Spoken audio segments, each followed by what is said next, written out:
حي على الفلاح.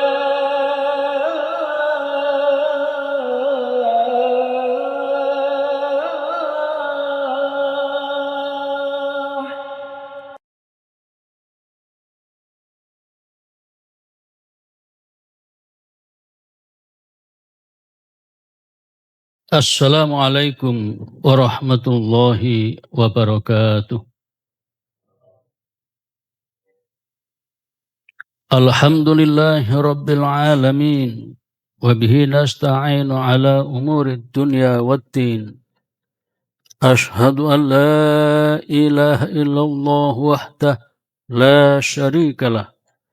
Wa ashhadu anna muhammadan abduhu wa rasuluh. فأصلي وأسلم على محمد وعلى آله وأصحابه أجمعين أما بعد فقال تعالى في كتابه الكريم أعوذ بالله من الشيطان الرجيم وأحل الله البيع وحرم الربا الآية. Para jamaah, Bapak Ibu yang saya hormati, malam ini kita membahas tentang apakah diskon dari e-wallet termasuk riba.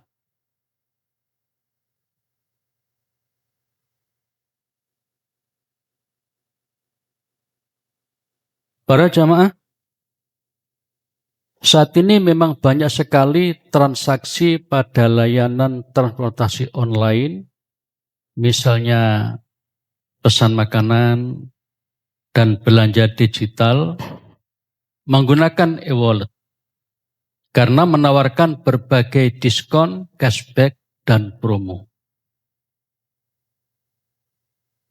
Sebagian orang lalu bertanya, apakah diskon dari e-wallet termasuk riba? Ini zaman kita ya. Zaman dulu kan tidak ada, nggak dibahas.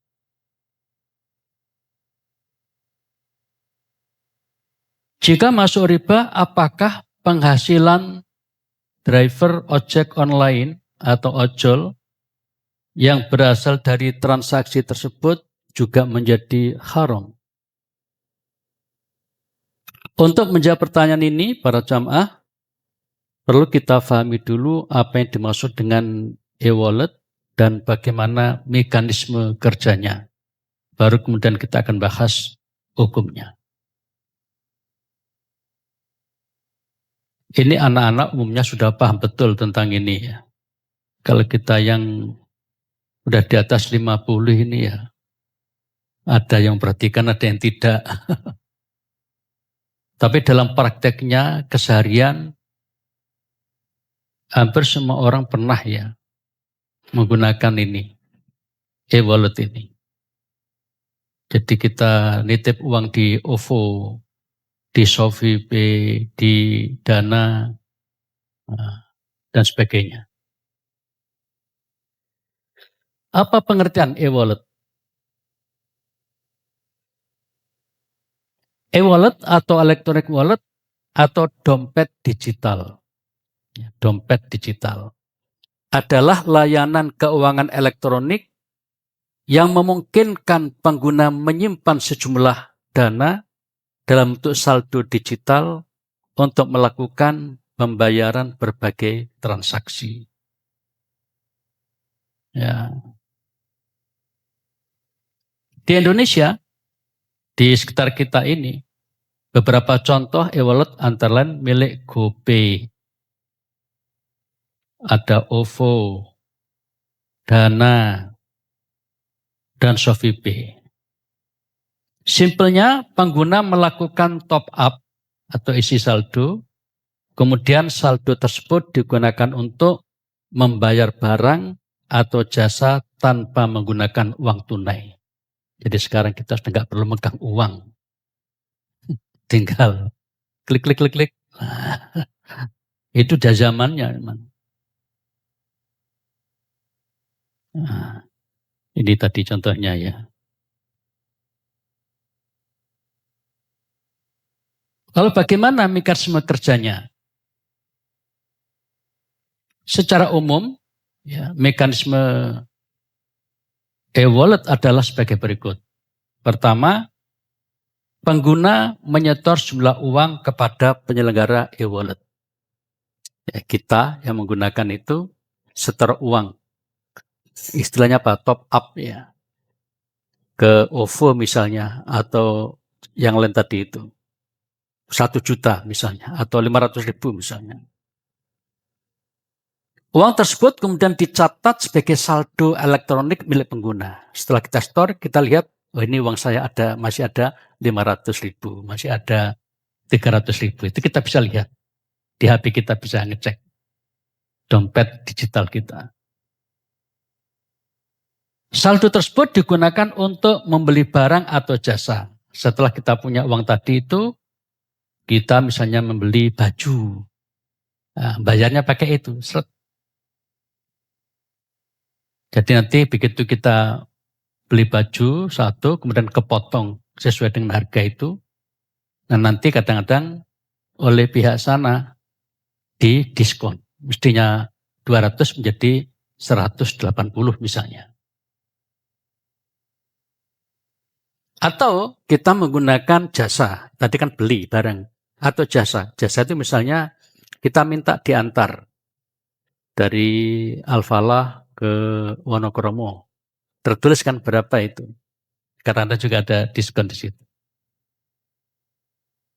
Atau jasa, kita beli makan, kemudian diantar oleh driver dan sebagainya.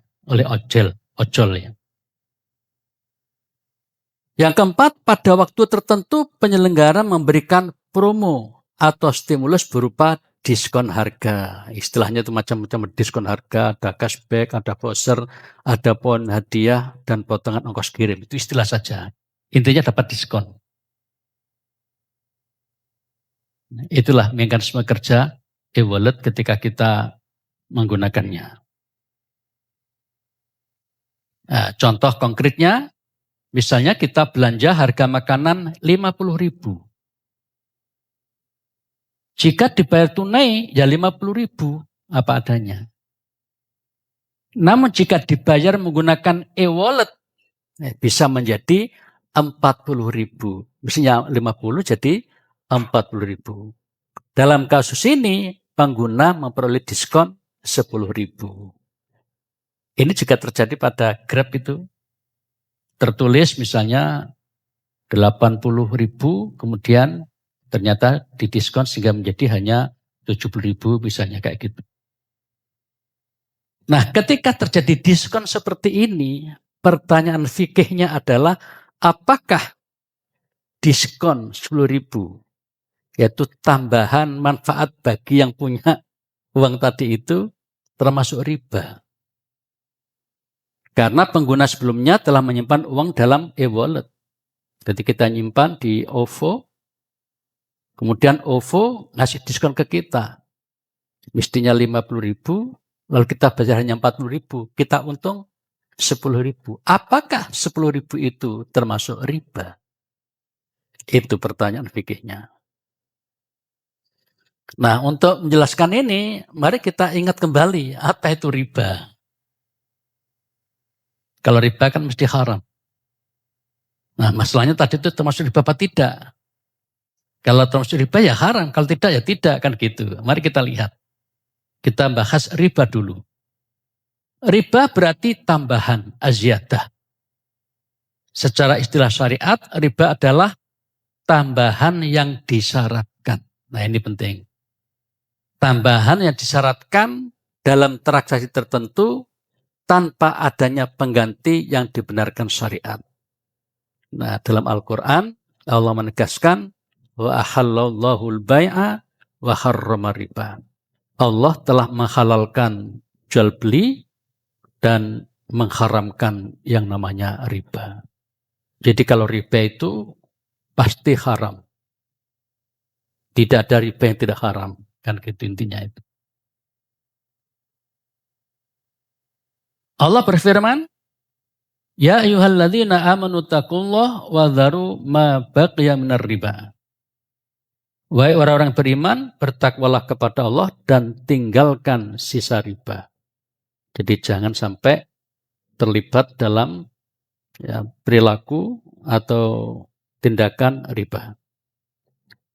Lalu Nabi bersabda, lana Rasulullah Shallallahu Alaihi Wasallam, Nabi melaknat akilar riba, orang yang memakan riba. Wa mukilahu, pemberi riba. Wa katibahu, pencatat riba. Wa syahidai, dan kedua saksinya. Wa qalahum sawa, mereka semuanya adalah sama dalam dosa. Jadi dalam hal riba itu, yang makan, yang memberi, yang menulis, yang menyaksikan, semuanya dosa.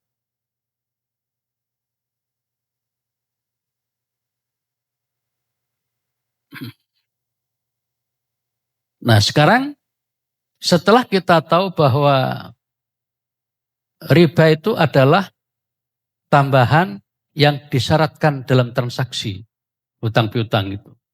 Sekarang apakah saldo e-wallet termasuk utang? Jadi ketika kita ngasih uang atau top up namanya ya, ngisi uang ke dalam OVO, apakah berarti kita ngutangi OVO? OVO utang kepada kita. Apakah seperti itu? Atau kita saja yang nitip ke OVO? Kemudian berikutnya, termasuk riba apa tidak adalah ketika kita nitip uang ke OVO atau ngutangi OVO. Tapi kan nggak ada ya istilah ngutangi itu. Kita titip uang di OVO. Apakah ketika kita titip uang ke OVO itu kita mensyaratkan, hei OVO, ojo lali, setiap bulan aku dikasih 2,5%-nya. Jadi kita mewajibkan pada OVO agar OVO memberikan tambahan keuntungan pada kita 2,5% misalnya, atau 1% misalnya. Ada nggak seperti itu? Tidak ada.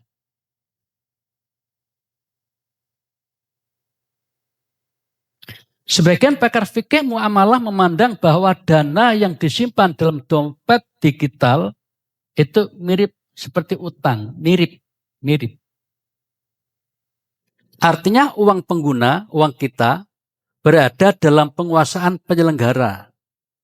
Dan penyelenggara berkewajiban mengembalikannya ketika digunakan atau dicairkan. Ketika kita beli sesuatu, maka kalau OVO, ya OVO yang wajib bayarkan atau dicairkan.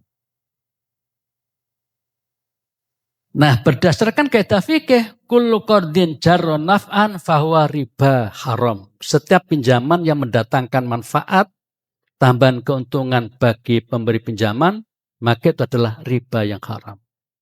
Makanya akan ditanyakan tadi, apakah ketika kita titip uang ke OVO tadi itu, apakah kita ngutangi OVO?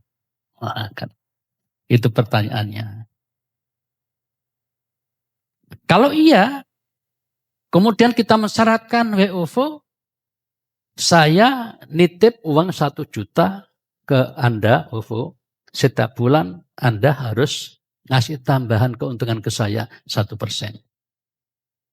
Jadi kalau ada syarat yang mewajibkan kita dapat keuntungan setiap bulannya tadi itu namanya riba. Nah kalau kita cermati, praktek e-wallet ini tidak begitu. Tidak ada yang mensyaratkan. Pokoknya kita titip uang 1 juta. Kita belanja, kadang-kadang dapat diskon, kadang-kadang tidak. Kadang dapat diskon sekian, kadang diskon sekian. Juga nggak tentu, terserah. Nah dengan begitu maka kondisinya berbeda. Ya. Walaupun kaidah ini bukan hadis, para fuqaha ahli fikih menggunakannya untuk menjelaskan larangan mengambil keuntungan dari akad pinjaman yang disyaratkan sejak awal. Ketika kita titip ke OVO, ke Dana, ke SOVP, kita kan tidak mensyaratkan apa-apa. Tidak mensyaratkan untuk tambahan ke kita. Anda harus ngasih diskon loh, kalau enggak aku enggak mau. Enggak ada begitu kan. Ya kita titip gitu aja. Sehingga sewaktu-waktu kita dapat diskon, pada kesempatan lain mungkin nggak dapat diskon.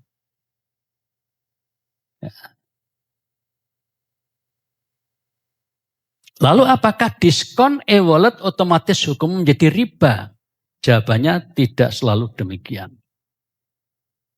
Ya. Jadi lihat bagaimana transaksi awal tadi itu, apakah seperti riba atau tidak. Kalau seperti riba ya haram. Apa seperti riba itu? Mensyaratkan sejak awal harus ada tambahan. Nah, sementara yang kita tahu e-wallet itu tidak begitu, tidak mensyaratkan begitu. Kita nggak mensyaratkan begitu. Kita titip untuk keamanan gitu aja ya pokok. Unsur utama riba dalam akad qard adalah adanya tambahan yang menjadi konsekuensi langsung dari pinjaman. Itu yang pokok. Sedangkan pada diskon e-wallet, tambahan tersebut bukan merupakan hak pengguna karena menyimpan saldo. Tidak semua transaksi memperoleh diskon. Tidak semua transaksi memperoleh diskon. Besarnya diskon pun berubah-ubah. Dibatasi waktu, meresan, kuota, bahkan seringkali hanya berlaku pada event tertentu saja. Ya. Hal ini menunjukkan bahwa diskon bukan manfaat yang melekat pada qard, melainkan kebijakan promosi perusahaan. Jadi intinya itu kebijakan promosi perusahaan. Oleh sebab itu hubungan kausal antara penyimpanan dana dan pemberian diskon tidak bersifat langsung sebagaimana bunga pinjaman. Tidak sama. Kalau kita pinjam ke bank, maka bank mengatakan, kamu mau nggak setiap bulan nambahi sekian persen? Siap, itu riba. Kan sejak awal disyaratkan. Ini tidak ada gitu. E-wallet tidak ada begitu. Tidak ada persyaratan begitu. Terserah nanti perusahaan, ya, untuk event-event tertentu, nah, kita dapat diskon. Pada kesempatan lain, enggak.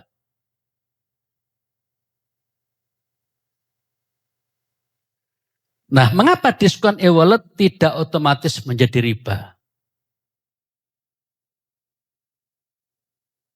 Mayoritas ulama kontemporer yang bahas uang elektronik membedakan antara manfaat yang menjadi syarat pinjaman dan promo pemasaran. Jadi dibedakan antara manfaat yang menjadi syarat pinjaman dan promo pemasaran. Manfaat yang menjadi syarat pinjaman, misalnya menabung 1 juta, disyaratkan mendapat tambahan 50.000 setiap bulan. Aku nabung ke apa ini? Pinjaman, simpan pinjam ini, bank lah ya. Saya nabung bank ini. Tapi bank harus ngasih saya berapa ini? 50.000 per 1 jutanya ini. Jadi mensyaratkan, mewajibkan. Tambahan seperti ini merupakan keuntungan yang ditentukan langsung dari pinjaman sehingga masuk kategori riba. Riba itu. Makanya kalau ada orang di pasar-pasar itu, ini banyak loh di pasar-pasar itu, sengaja bawa uang 1 koper itu, satu tas lah. Mau pinjam mbok, Bu? Iya, tapi sakmene ya setiap pekannya segini, setiap bulan segini. Nah, ada syarat itu riba. Itu riba. Kalau pinjaman kebanyakan begitu. Kebanyakan begitu. Kecuali yang pinjaman tanpa bunga ya. Nah, bedanya dengan promosi ini. Promo pemasaran atau marketing promotion, diskon e-wallet umumnya bukan diberikan karena pengguna meminjamkan uang kepada perusahaan, akan tapi karena perusahaan sedang melakukan promosi untuk menarik pelanggan dan memperluas penggunaan platform. Misalnya, semua pengguna baru dapat diskon. Awal-awal itu baru dapat diskon untuk menyenangkan ya. Diskon diberikan pada marsan tertentu. Diskon dibatasi kuota. Diskon berasal dari subsidi perusahaan atau marsan.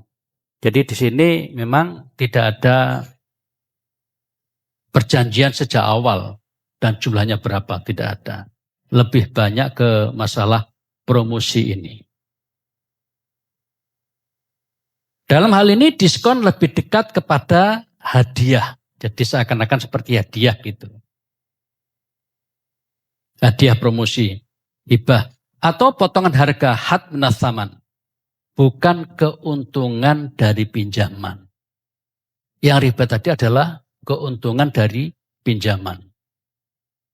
Kita minjami 1 juta, nanti dikembalikan 1.100.000, untungnya 100. Itu riba. Karena itu banyak pakar fikih kontemporer membolehkan promo semacam ini selama tidak mengandung unsur penipuan, gharar, atau syarat tibawi yang jelas. Gharar ya penipuan, manipulasi segala macam itu. Kira-kira ada nggak unsur itu? Nah, mungkin selama ini belum kita dapatkan itu. Nah, kalau ada, nanti dilihat apa. Umumnya tidak ada. Jadi saya misalnya selama ini punya di OVO, udah beberapa tahun, enggak ada ini ya. Enggak pernah dirugikan, yang banyak malah diuntungkan. Nah, ada 2 keuntungan minimal itu. Keuntungan pertama adalah uang kita aman. Kemana-mana kita nggak perlu bawa duit, nggak takut dicopet. Tapi hati-hati HP-nya. Nggak khawatir uangnya, tapi hati-hati HP-nya. Kalau dipegang-pegang begini, kadang-kadang disaut sambil jalan tuh ya. Kalau di video-video itu ya. Kemudian kedua adalah sesekali dalam situasi apa begitu kita dapat diskon. Sehingga mestinya harga 100 menjadi 90 kayak begitu kayak tadi contohnya. Sejumlah lembaga fikih modern yang bahas uang elektronik menyatakan bahwa hukum asal uang elektronik adalah boleh karena termasuk sarana pembayaran baru yang mengikuti perkembangan teknologi. Belakangan ada kripto juga itu ya. Itu uang, mata uang tertentu, mata uang elektronik lah ya. Itu mirip-mirip seperti ini nanti. Mungkin pada kesempatan lain kita bahas itu. Sekarang kita masih di sini. Jadi para jamaah terkait dengan ini, selama sesuatu itu ketika digunakan oleh manusia membantu mempermudah proses penggunaannya, membawa kemaslahatan bagi banyak orang, maka tidak ada masalah, boleh-boleh saja. Tapi kalau sesuatu itu ada yang merugikan, bahkan bisa menyengsarakan, itu tidak boleh. Nah, mengapa hutang yang berbunga-bunga itu tidak boleh? Karena itu bisa menyengsarakan bagi orang yang ketika dia tidak bisa bayar pada waktunya, semakin lama semakin besar bunganya. Sehingga tercekik istilahnya kan. Itu makanya dilarang karena apa? Bisa menyengsarakan orang. Nah, yang masalah ini, wallet. Insya Allah tidak. Untuk sementara kita katakan tidak ya. Karena belum ketemu ianya itu. Kaidah fikih menyatakan begini, al-aslu fil muamalat al-ibahah. Hukum asal dalam muamalat boleh. Ada tahun berikutnya hingga ada dalil yang mengharamkannya. Muamalat itu artinya untuk hubungan kita sesama manusia, termasuk dalam berbisnis berusaha itu masuk muamalat. Jadi apapun yang kita lakukan dalam transaksi itu boleh. Kecuali nanti ada yang melarang. Nah, yang melarang tadi adalah yang mengandung unsur riba. Tadi kan gitu. Kalau dalam muamalat ada unsur riba, haram. Jelaskan ahallallahu al-bai'a wa harrama riba.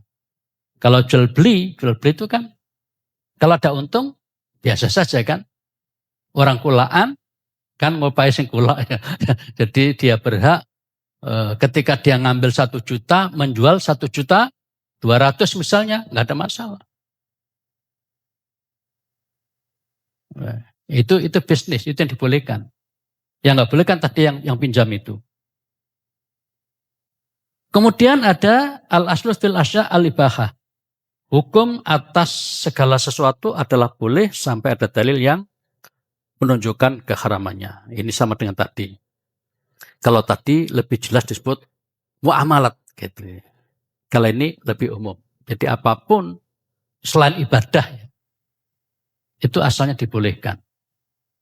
Kalau ibadah dibalik, segala sesuatu diharamkan. Tidak boleh. Kecuali yang diperintahkan. Itu ibadah. Jadi antara ibadah, muamalah, kaidahnya berbeda. Kalau muamalah, segala sesuatu boleh. Kecuali nanti ada yang melarang. Kalau ibadah, segala sesuatu tidak boleh. Kecuali yang diperintahkan. Jadi sesuatu tidak boleh asalnya. Kecuali yang diperintahkan, sholat lima waktu, sholat sunnah, dan sebagainya. Di sembarang sholat itu tidak boleh. Sholat itu harus sesuai dengan petunjuk. Gitu maksudnya.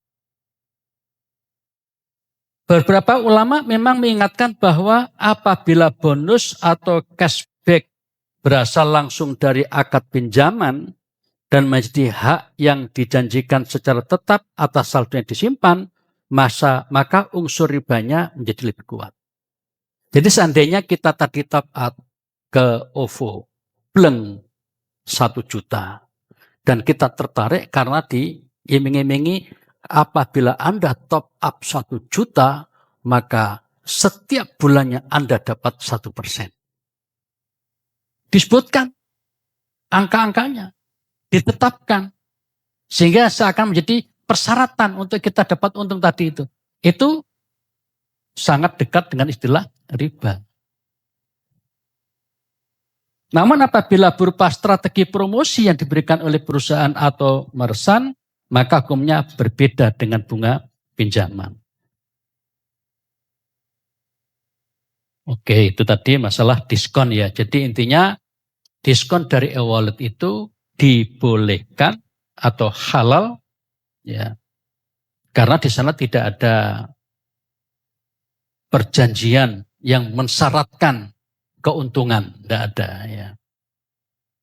Nah sekarang kita beralih ke pemain yang namanya ojol, ojek online.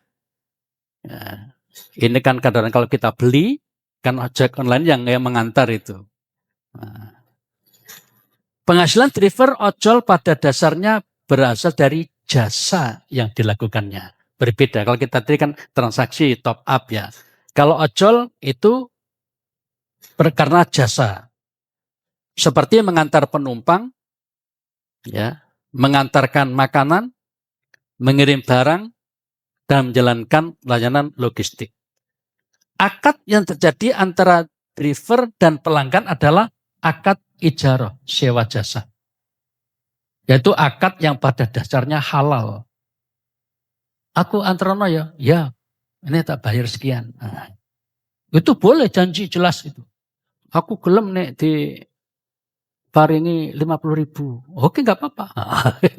Janji kan. Nggak ada masalah. Kenapa? Sewa menyewa kan. Harus ada kejelasan dan suka sama suka. Allah berfirman, "Fa'in aradna lakum fa'atuhunna ujurahunna."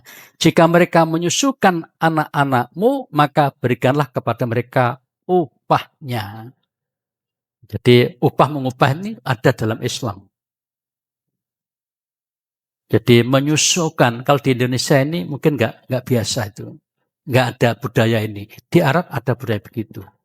Jadi ada orang yang lahir, ibunya mungkin tidak memenuhi kebutuhan ASI ya. Maka ada ibu lain yang ASInya banyak. Nah, maka dimintakan kepada ibu lain tadi menyusukan. Dan ini bisa digunakan untuk apa semacam sewa menyewa gitu. Dimasukkan di sini. Ayat tersebut menjadi salah satu dasar kebolehan mengambil upah atas jasa yang diberikan. Oke lah, dikatakan jasa tadi ya. Karena itu sekalipun pelanggan mendapatkan diskon dari perusahaan aplikasi atau e-wallet, maka penghasilan driver tetap merupakan upah atas pekerjaan yang sah. Diskon biasanya ditanggung oleh perusahaan aplikasi, penyelenggara e-wallet, marsan, atau program promosi tertentu. Driver tetap memperoleh pembayaran jasa sesuai ketentuan yang telah ditetapkan oleh platform. Ya. Apakah penghasilan driver menjadi haram karena ada diskon? Tidak. Penghasilan driver tetap halal karena sumber penghasilannya berbeda dengan sumber diskon yang diterima pelanggan. Jelas, kalau kita dapat diskon dari wallet karena kita nitip uang di situ. Kalau driver dapat uang karena apa? Ngantar. Jadi memang tidak ada hubungannya dengan ini tadi. Itu bedanya driver dengan apa? Dengan kita yang top up tadi. Dalam fikih terdapat kaidah annau idza talafa sababul miliki wahtilafu sababil miliki yunazalu manzilata ihtilafi sabil ibki. Apabila sebab seseorang memperoleh hak milik berbeda, maka perbedaan sebab tersebut menimbulkan hukum yang berbeda pula. Maksudnya adalah hukum suatu harta ditentukan oleh cara seseorang memperolehnya. Meskipun harta itu berasal dari rangkaian transaksi yang sama, hukumnya bisa berbeda karena sebab kepemilikannya berbeda. Dalam kasus ini, pelanggan memperoleh manfaat berupa diskon, sedangkan driver memperoleh upah jasa. Keduanya berasal dari akad yang berbeda. Kalau kita tadi kan nitip, kalau ojol karena ngantar kita, karena ngantar barang-barang ke kita. Jadi itu beda. Jadi kalau driver itu sudah pasti halalnya, gitu ceritanya. Kalau kita masih ada kemungkinan haram kalau terjadi persyaratan di awal harus ada keuntungan tambahan untuk kita, gitu. Driver mendapatkan penghasilan melalui akad ijarah, akad sewa jasa, yaitu karena telah mengantarkan penumpang atau barang. Driver masuk akal ya. Ia tidak memperoleh penghasilan dari akad pinjaman atau dari promo e-wallet. Oleh karena itu, selama pekerjaan yang dilakukan halal dan akad ijarahnya sah, maka upah yang diterimanya tetap halal. Bahkan seandainya ada pendapat yang menganggap sebagian promo e-wallet mengandung unsur yang tidak dibenarkan syariat, hal itu tidak otomatis menjadikan penghasilan driver haram. Sebab driver tidak terlibat dalam akad tersebut dan tidak memperoleh keuntungan dari promo itu, melainkan dari jasa yang telah ia kerjakan. Jadi seandainya kita tadi nitip uang ke wallet tadi, ke perusahaan, OVO atau apa, lalu kita mengatakan, OVO, Anda harus ngasih saya 1% setiap bulan. Maka ulama sepakat itu haram kan? Lah, seandainya driver tadi menggunakan orang ini yang pakai tadi itu, yang haram orang ini, si driver tetap halal. Kenapa? Driver dapat uang bukan karena akad itu, tapi dapat uang karena jasa pengantaran. Beda. Jadi driver merdeka dalam hal ini. Nah sekarang bagaimana seandainya yang diantar itu adalah koruptor. Ini kan musimnya koruptor ya. Jadi dia driver sedan yang mewah lah ya untuk orang-orang tertentu. Nah, sehingga dia mengantarkan misalnya dari Surabaya ke Sidoarjo, maulah karena orang kaya 500.000. Nah, kalau biasa kan kira-kira 100.000. Ini nggak apa-apa 500.000. Nah si driver kan nggak tahu bahwa yang diantar adalah koruptor. Maka yang koruptor itu berdosa karena korupsinya, sedangkan driver tidak berdosa sama sekali. Karena driver tidak terlibat korupsi. Kecuali, kalau driver diajak, sampean kok nganter aku ya, aku kok arepe nyopet nang kono. Misalnya. Bisa jadi kan, driver antar aku nanti mau ngerampok di bank ini. Mau nggak kamu? Mau gitu lah. Maka driver tadi itu kena dosanya karena apa? Bekerja sama dalam perbuatan dosa. Nah, itu ceritanya. Dalam fikih juga dikenal prinsip bahwa setiap orang bertanggung jawab atas akad yang ia lakukan sendiri. Driver hanya melakukan akad ijarah dengan perusahaan atau pelanggan, bukan akad korp dengan penyelenggara e-wallet. Karena itu, hukum upahnya mengikuti hukum akad ijarah yang menjadi sumber penghasilannya, bukan mengikuti hukum diskon atau promo yang diterima pelanggan. Dengan demikian, diskon yang diterima pelanggan tidak memengaruhi kehalalan upah driver karena keduanya memiliki sebab kepemilikan yang berbeda. Upah driver berasal dari jasa. Ya. Sehingga pada dasarnya tetap dihukumi halal. Kesimpulannya para jamaah, ya, berdasarkan uraian tadi dapat disimpulkan bahwa hukum diskon e-wallet tidak dapat langsung disamakan dengan riba. Tidak dapat. Ya. Penilaiannya bergantung pada karakter akad dan sumber manfaat yang diterima. Selama diskon atau cashback merupakan bagian dari strategi promosi perusahaan atau subsidi merchant, bukan tambahan yang disyaratkan atas akad pinjaman, maka hukumnya boleh menurut mayoritas ulama kontemporer. Yang jelas selama ini yang kita pahami untuk saat ini, kita ke OVO, kita ke Dana, kita ke Sofive, itu kita tidak mensyaratkan kita harus dapat untung apa enggak. Justru yang kita rasakan, kita ingin dapat manfaat dari keamanan keuangan kita itu. Sesekali dapat diskon, itu hak dia mengaturnya, kita nggak ikut ngatur. Sebaliknya apabila suatu penyelenggara menjanjikan keuntungan tetap sebagai imbalan atas saldo yang disimpan sehingga menyerupai bunga pinjaman, maka unsur ribanya menjadi kuat dan wajib dihindari. Ya, insya Allah nggak itu sementara ini. Adapun penghasilan driver ojek online tetap halal karena berasal dari akad ijarah yang sah. Upah tersebut merupakan kompensasi atas jasa yang diberikan dan tidak berubah status hukumnya hanya karena pelanggan memperoleh promo dari perusahaan aplikasi atau penyelenggara e-wallet. Jadi para jamaah, dari sini kita bisa membedakan antara kita top up ke Sofi, ke OVO, ke Dana, ke apalagi yang lain dengan pinjam-pinjam ke bank. Kalau pinjam ke bank, mayoritas ulama tidak menghalalkan. Tapi ada sebagian ulama yang istilahnya membuka pintu darurat. Zaman sekarang itu ada orang yang kalau nggak pinjam ke bank, nggak bisa buka usaha. Betul ya? Mungkin ada yang begitu kan? Akhirnya terpaksa. Gitu, terpaksa pinjam ke bank. Nah, gitu. Dalam kondisi seperti ini masuk hukum darurat.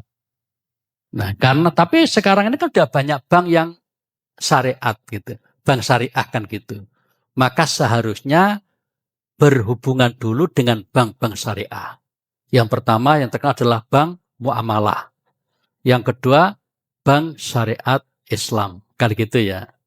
Nah, bahkan sekarang ini karena takut nggak kebagian, semua bank itu ada bank syariahnya. Ada BRI syariah, bahkan BCA juga syariah, itu ada. Ini kan berarti lumayan gebrakan umat Islam itu ya. Bahkan di perguruan tinggi, hampir semua perguruan tinggi yang besar-besar itu buka prodi ekonomi Islam. Termasuk bahas masalah ini. Calon-calon pemegang pengelola perbankan syariah itu. Nah, bagaimana Muhammadiyah NU? Ya, MUI juga gimana? MUI umumnya ya, kalau melihat sekarang udah banyak bank-bank syariat di mana-mana, maka kewajiban kita berhubungan dengan bank syariah itu. Kalau nggak kebagian, barulah kita ke bank yang konvensional. Nah, seperti saya ini masih kena bank konvensional. Kenapa? Gaji saya di situ. Jadi gaji saya itu di BTN yang bukan syariah. Ya sudah, sementara apa adanya dulu. Untungnya ada bagian lain yang di BSI, Bank Syariah Islam. Ya, karena itu maka sarannya begini. Karena sekarang Indonesia sudah banyak membuka bank-bank Islam, maka sedapat mungkin kita mengutamakan transaksi dengan bank-bank syariat itu.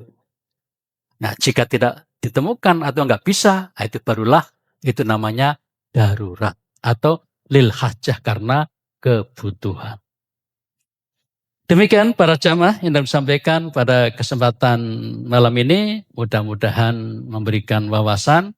Ya, silakan dikembangkan ya, pemahaman mengenai ini, dan insya Allah bank-bank Islam akan terus dikembangkan. Semoga ini semakin memperjelas jalan kita untuk selalu berada di jalan yang dihalalkan. Terima kasih. Mari kita akhiri dengan doa kafaratul majelis.